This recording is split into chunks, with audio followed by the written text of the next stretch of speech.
สรรค์ต่อหน้าอุปสรรคสิ่งต่างๆเขาจะผ่านพ้นไป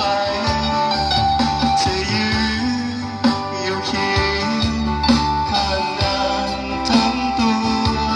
และใจและนั่นคงเป็นความผูกพันที่มีต่อกันเสมอมาและนี่คงเป็นความห่วงใยและเข้าใจกันทุกสิ่งที่นางให้มาจะเก็บรักษาเอาไว้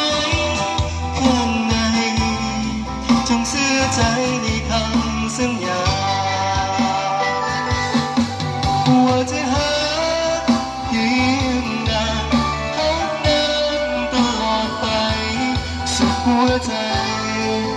ของอ้ายมีแต่นาง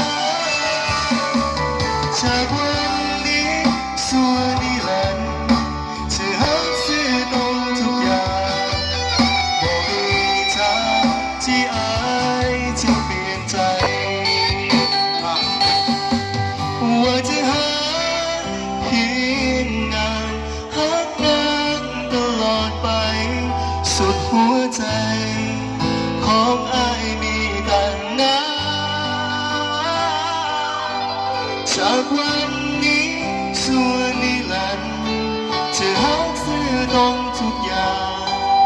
บ่มีทางที่อ้ายจะเปลี่ยนใจขอให้ฮักกันส่วนนี้แล้ว